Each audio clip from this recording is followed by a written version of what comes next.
Tayo po, mga mahal, ay minsan ng pang tumayo. Tayo po dadako sa pinakamahalagang bahagi ng ating banal ito po, pakikinig ng banal na salita ng ating pong dakilang Diyos na ito po dadalhin na ating pong beloved preacher, Rodel Dagala.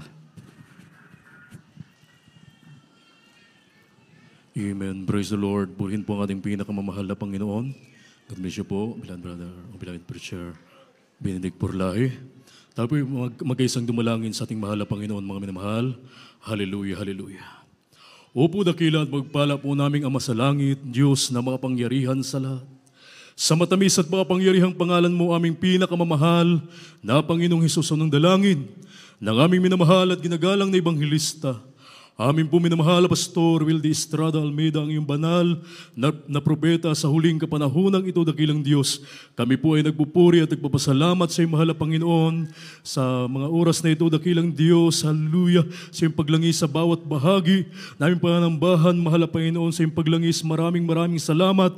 Lalong higit, dakilang Diyos, ang pagkilos mo sa aming kalagitnaan nagpapatunay na kay aming kasama sa tuwing kami ay nagpupuri at sumasamba sa iyong mahal na Panginoon. Minsan ang pabago ang lahat kung saan man kami nasumpungan sa lahat ng aming mga pagkukulang, pagkamali, pagkasala. Mahal na Panginoon, kahabagan mo kami at patawarin, samahan mo kami sa bawat bahagi namin panambahan. Langisan mo ito at pagpalain, dakilang Diyos, sa aming pag-aaral ng banal na salita. Dakilang Diyos, ikaw siyang maglagay ng tamang kataga sa aking mga labi na may kasamang pag-ibig at kapangyarihan, mahal na Panginoon. Hallelujah. Pagpalain mo, dakilang Diyos, hallelujah, ang bawat isa, anuman po ang maging hadlang sa aming kalagitnaan, alisin mo, mahal na Panginoon. Ang lahat ng ito'y aming samot dalangin sa matamis at maapangyarihang pangalan mo. Inaangkin na namin ang lahat-lahat ng katugunan naming dalangin at sama-sama naming sinasaway ang lahat ng uri na mga gawa ng kaaway, mga hadlang. Cast out, cast out, cast out. In the mighty name of Jesus we pray. Hallelujah, hallelujah, hallelujah, hallelujah. Praise the Lord, praise the Lord. Purihin po ang ating pinakamamahal na Panginoon, at mga minamahal, kayo po ay makabalik na po sa inyo pong mga kinaupuan. Purihin po ang ating dakilang Diyos, at bago ang lahat, mga minamahal, sa ating pong pagpapatuloy, ako po muna ay nagpapaabot po ng aking pong pinakamataas na pagpupuri, ang kaluwalhatian at ang kadakilaan at pagsamba ay tanging sa ating dakilang Diyos na buhay, sa ating pong pinakamamahal na Panginoong Hesukristo. Purihin po ang ating pinakamamahal na Panginoon. Dubling paggalang, pagbati sa ating beloved and honorable evangelist, Pastor Wildy Estrada Almeida, the end-time prophet of our loving God, at ako po'y nagpapaabot ng pagbati, maging po sa kanya pong mga beloved children, the whole Almeida family, at ang ating pong patuloy na pag-alaala sa hindi malilimutang ginintuang turo at pangaral ng ating beloved Honorable Assistant Pastor Lina C. Almeida, ating pong beloved Mama Der, at ako po'y nagpapaabot, mami na mahal, ng pagbati sa inyo na isang magandang hapon na po sa lahat po ng narito, sa lahat ng ating mga minamahal, mga baguhan, bisita, maging po sa ating pong beloved live webcast viewers, purihin ang ating dakilang Diyos. Everybody say, praise the Lord! Palakpakan natin ang ating mahal na Panginoon, yung malakas na palakpak para sa ating mahal na Panginoon. Purihin ang ating dakilang Diyos, mga minamahal, hinihiling ko, yung inyong pong mga pakinig, mga kapatid, amen, na kung saan pakinggan natin ang bawat kataga na ating pong mapapakinggan, na kung saan ito po ay makakatulong sa atin sa panahon na tayo po ay mangailangan. Amen po ba? Kinakailangan ng tao ang salita ng Diyos.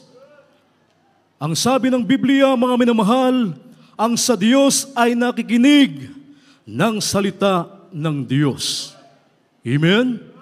Lahat na nakikinig, magsabi ng praise the Lord. Amen.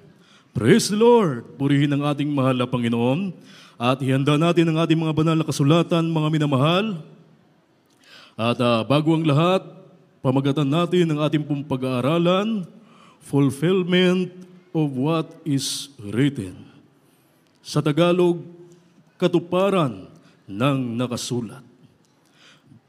Makisuyo lang, kindly pakibasa ang unang talata natin pong pag-aaralan. Amen. Praise the Lord. Dito po sa Mateo 24, talatay 2 hanggang 7, talon sa 33 at talon sa 35. Ganito po ang pagkasulat.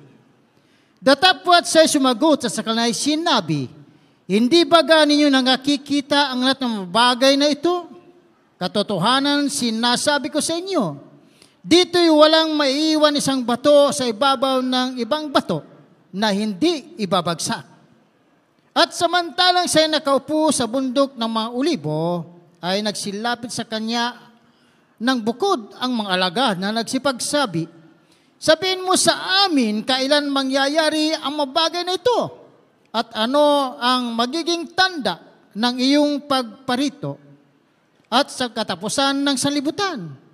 At sumagot si Jesus at sa kanila'y sinabi, mag-ingat kayo na huwag kayong maligaw ni numan, sapagkat marami ang magsisiparito sa aking pangalan na nagsasabi, ako ang Kristo, at ililigaw ang marami. 6.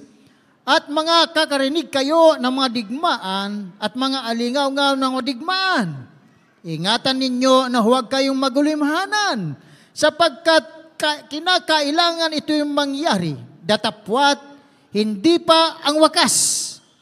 Sapagkat magsitindig ang bansa laban sa bansa, at ang kaharian laban sa kaharian, at magkakagutom at lilindol sa iba't ibang dako.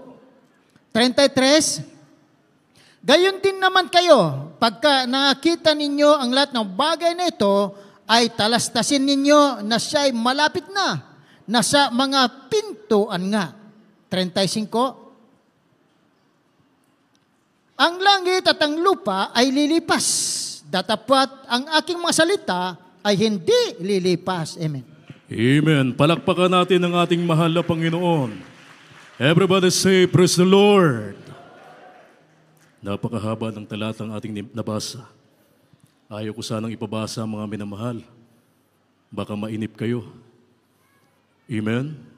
Subalit kinakailangan ito, mga kapatid, sapagkat kung ating papansinin ang mga talatang ating nabasa, ang lahat ng ito ay nangyayari na sa ating kapanahunan. Amen? Amen.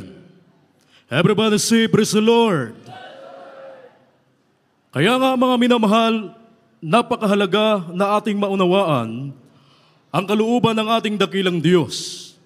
Ang mga salita ng mahal na Panginoon na ito po ay patuloy at patuloy nating napapakinggan mula sa ating mga magulang sa mahal na Panginoon, sa katauhan ng ating minamahal at ginagalang na Ebanghelista, minamahal na Pastor Wildy Estrada Almeida, maging ng ating beloved Honorable Assistant Pastor, maging ng mga beloved children, at ngayon ay patuloy at patuloy itong ipinapangaral na mga mangaral sa banal na gawain ng ating mahal na Panginoon, na nagpapaalala sa bawat isa sa atin, mga minamahal, na kung paano, mga kapatid, ang mundong ito ay may sinimulan, may pinagmulan, mga minamahal, at ang sabi ng banal na kasulatan, ito ay magwawakas.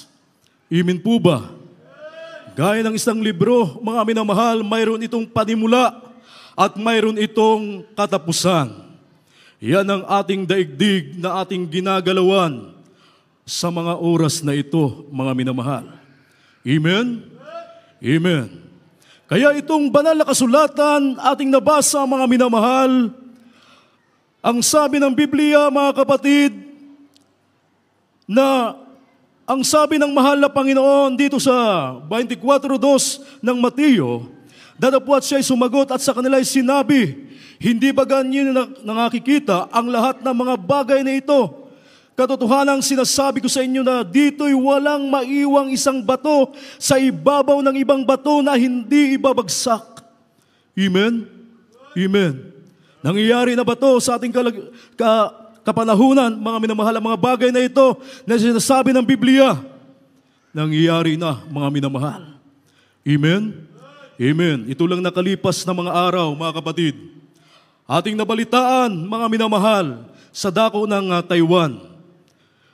Kung dati-rati nakikita lang natin ito, napapanood lang natin, sa mga pelikula, mga minamahal, na ang mga gusali ay bumabagsak at tumatagilid, mga minamahal, at nagkakaroon ng malaking pagkawasak. Ngayon, mga kapatid, naranasan na sa iba't ibang panig ng daigdig, mga minamahal, ang pagyanig ng lupa na kung saan ating napababalitaan, ating nakikita, mga minamahal. Sa dako ng Taiwan, tumatagilid yung sa lakas ng earthquake, mga minamahal. Tumagilid yung gusali, mga minamahal. At ito yung sinasabi ng banal na kasulatan, na darating ang araw na ang kapwa bato, ang bato ay walang matitira, lahat ay ibabagsak. Kung nakikita natin ngayon, mga minamahal, mayroong naiiwan na nakatayo, subalit darating ang panahon, wala kang makikitang gusali na nakatayo, lahat ay mababagsak sapagkat ito ay nakasulat sa banal na kasulatan, mangyayari at mangyayari, mga minamahal. Amen? Amen. Sa iba't ibang panig ng daigdig, itong nakalipas lang ng 4 na taon, wag na natin isama yung mga nakaraang matagal na taon, mga minamahal. Niyayanig ang bawat bansa, halos umikot na, mga minamahal. At ito po, mga kapatid, ay nakakatakot, mga minamahal, sapagkat kung wala kang Diyos na magliligtas, tunay na ito'y nakakatakot, mga minamahal, na ang tao ay bagabag at bagabag, mga minamahal, kapag kanilang naranasan ang mga bagay na ito. Subalit kung ikaw ay may Diyos, alam mo na mayroong magliligtas sa iyo. Amen? Kung may Diyos ka, wala kang pangamba. Maganap man ang mga bagay na ito sa ating kapanahunan, maging sa kinabukasan, mga minamahal. Kapag may Diyos ka, wala kang katatakutan. Palakpakan natin ang ating mahal na Panginoon. Kaya, mga minamahal, ang sabi na huwag tayong mag-ingat tayo. Baka mailigaw tayo ng iba. Maraming magsiparito, dadalhin ang pangalan ng mahal na Panginoon. Magaling mangaral, mga minamahal. Alam ang Biblia, alam ipaliwanag ang banal na kasulatan. Ililigaw ang mga hirang, mga minamahal, ang mga tunay na pinili ng mahal na Panginoon. At yan ay atin ang nakikita ngayon. Atin ang napapakinggan na sinasabi ng banal na kasulatan, dadalhin nila ang pangalan ng mahal na Panginoon, sasabihin nila, sila ang Kristo, at ililigaw ang marami. Amen? Sa dako ng Davao, alam niyo yun, mga kapatid, inaangkin niya na siya ang Kristo. Amen? Amen. Dadaan sa kanya ang mga kaluluwa ng tao. Bago maligtas, siya ang pipirma, mga minamahal. Siya ang pipirma ng kaluluwa ng tao na maligtas. At ngayon, nasaan siya? Nagtatago. Amen? Yan ang nakasaad sa banal na kasulatan. Hindi na dapat tayo mga magulat, mga minamahal, o magtaka bakit mayroong mga pangyayari, sapagkat, mga minamahal, ito ay nakasulat sa banal na kasulatan. Ang sabi ng banal na kasulatan, mga minamahal, kapag nakita na natin ang mga bagay na ito, talastasin natin na napakalapit na ng pagparito ng ating mahal na Panginoon. Amen? Talastasin natin ito, mga minamahal. Itong mga bagay na ito ay pasimula ng kahirapan. Totoo, mga minamahal, napakahirap na ng buhay ng tao. Ang iba, mga minamahal, 2 beses na lang kumain sa isang araw. Ang iba naman, 1 beses na lang kumakain sa loob ng isang araw. At kung mamalasin pa, hindi na kumakain sa loob ng isang araw. Amen. Sa kahirapan, nagmamahal lahat ng bilihin, mga pangunahing pangangailangan ng tao, mga minamahal. Ito yung sinasabi ng banal na kasulatan. Ito ang panimula ng kahirapan, mga minamahal. Subalit wag daw tayo maglumihanan sa mga bagay na ito, sapagkat alam nating ito ay nakasaad sa banal na kasulatan. Ang sabi ng Biblia, mga minamahal, ang langit at ang lupa ay lilipas, dadapwat ang mga salita ng ating dakilang Diyos. Kailan kailanman ito ay hindi lilipas, mga minamahal. Mangyayari at mangyayari ang mga bagay na ito, mga kapatid, sapagkat nakasulat sa banal na kasulatan. Amen? Maraming pinangambahan ng tao ngayon. Itong darating na April 8, ano dong mayroon? Total solar eclipse. Di ba ako nagkakamali? Amen? Ito daw po, mga minamahal, ay magdidilim ang hindi na magbibigay ng liwanag ang araw. Sa ilang araw to, mga minamahal. At nangangamba ang ilan, baka pati dito, mga minamahal. Ang sabi naman ng ilan, hindi dito mangyayari. Subalit, mga kapatid, hindi na natin ito ipagtataka. Sapagkat darating at darating, mga minamahal, sapagkat ito ay nakasulat sa banal na kasulatan na ang araw, mga minamahal, ay hindi na magbibigay ng liwanag, mga minamahal. Amen? Bakit? Ating basahin ang banal na kasulatan, sapagkat yan ay nakasaad, mga minamahal.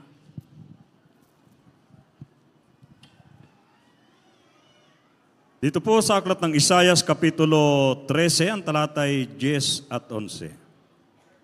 Sapagkat ang mga bituin ng langit at ang mga gayak niyaon, hindi magbibigay ng kanilang liwanag.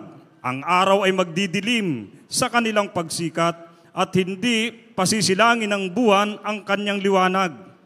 At aking parurusahan ang salibutan dahil sa kanilang kasamaan, at ang mga masama dahil sa kanilang kabalakyutan, at aking patitigilin ang kahambugan ng palalo, at aking ibababa ang kapalaluan ng kakilakilabot. Amen. Amen. Everybody say, praise the Lord. Yan po pala, mga minamahal, ay nakasulat na sa Biblia. Amen. Maliwanag, mga minamahal. Sapagkat sabi rito, sapagkat ang mga bituin ng langit at ang mga gayak niyaon hindi na magbibigay ng liwanag, ang araw ay magdidilim sa kanyang pagsikat at hindi pasilangin ng buwan ang kanyang liwanag. Amen? Bakit, mga minamahal, ang sabi ng banal na kasulatan? Dahil parurusahan ng Diyos. Sino ang magkakaroon ng kaparusahan? Dito pa man sa lupa, mga minamahal, parusahan ng Diyos yung mga gumagawa ng kasamaan. Hindi tayo ang may sabi niyan. Amen? Hindi ang mga ngaral, mga minamahal, ng banal na salita ng ating dakilang Diyos, kundi mismo ang salita ng Diyos ang nagsasabi, mga minamahal, na parurusahan niya ang mga nananahan sa daigdig. Sino? Yung mga gumagawa ng masama, mga minamahal, yung mga kabalakyutan ng mga palalo, mga hambog, mga minamahal. Ano itong mga hambog, mga palalo? Ito yung mapagmataas, mga palalo. Amen? Yung mga matataas ang pride, mga minamahal. Ayaw ng salita ng Diyos, ayaw ng pagtutuwid, mga minamahal. Sila yung magkaroon ng kaparusahan, mga minamahal. Sabi rito, kakilakilabot ang kaparusahang kanilang matatanggap mula sa harapan ng Diyos. Amen? Yung mga taong ayaw maglingkod sa Diyos, mga minamahal, pinipili yung mga bagay na makasanlibutan, mga minamahal, walang kasiyahang maglingkod sa mahal na Panginoon, walang oras na paglingkuran ng ating mahal na Panginoon. Yun ang tatanggap ng kaparusahan. Palakpakan natin ang ating mahal na Panginoon. Maging yung mga tao, mga minamahal, maging Kristiyano na humiwalay sa paglilingkod sa mahal na Panginoon. Amen? Nagpapabaya, mga minamahal. Ayaw maglingkod sa Diyos. Ayaw gampanan ang tungkuling iniatang sa kanila ng mahal na Panginoon. Magkakaroon ng kaparusahan, mga minamahal. Amen po ba? Kaya ang sabi ng banal na kasulatan, ang mga gawa na mga ngaral ng mga Salita ng mahal na Panginoon. Sabi ng Biblia, ipangaral ang salita ng mahal na Panginoon sa kapanahunan at di sa kapanahunan. Ito ay pangaral upang ang tao, mga minamahal, ay hindi mapahamak, bagkus siya ay maligtas, magkaroon siya ng pangako ng ating dakilang Diyos. Kamtin niya ang malaking biyaya na ipinangako ng ating mahal na Panginoon. Amen? Ang pagpapala ng ating dakilang Diyos, mga kapatid, ay para sa lahat. Makapag-imin po ba tayo? Para sa lahat ng tatalima. Amen? Amen. Para sa lahat, mga minamahal ng susunod. Para sa lahat, mga minamahal, na handang gawin ang kalooban ng Diyos, mga minamahal, na kung saan anuman at anuman ang mangyari, narito palagi sa banal na gawain ng ating dakilang Diyos, nagsusumikap, naganapin, isagawa ang banal na kalooban ng ating dakilang Diyos. Amen? Amen. Kaya ang sabi ng banal na kasulatan, mga kapatid, darating talaga sa buhay ng tao ang masalimuot na kadiliman.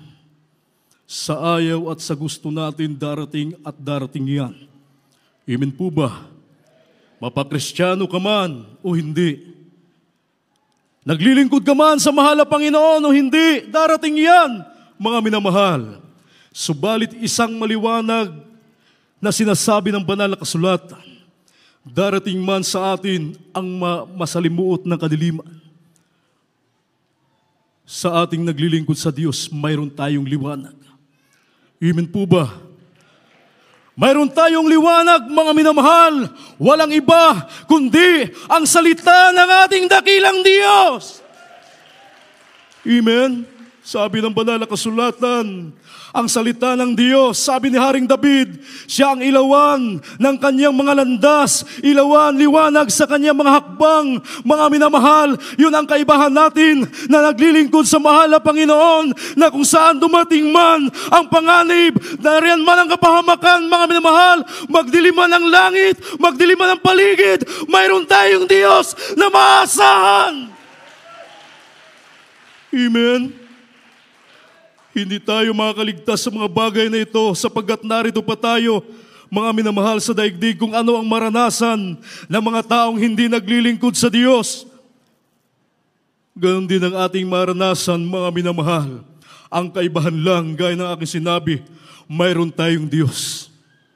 Mapalakpakan ba natin ang mahal na Panginoon? Ang kaibahan natin, mga minamahal, ulitin ko, mayroon tayong Diyos na maasahan, mga minamahal, sa gitna ng kabagabagan, mayroon tayong matatawagan. Ang sabi ng Biblia, kapag nasa kahirapan, nasa kagipitan tayo, tatawag tayo sa ating dakilang Diyos. Amen?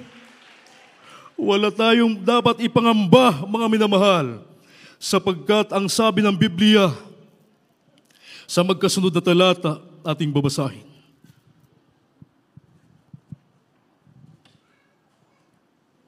Dito po sa aklat ng Pangalawang Korinto, Kapitulo 6, 1 hanggang 2. Nayaman na kalakip niyang ginagawa sa pamanik din naman namin sa inyo, na huwag ninyong tanggapin ng biyaya ng Diyos na walang kabuluhan.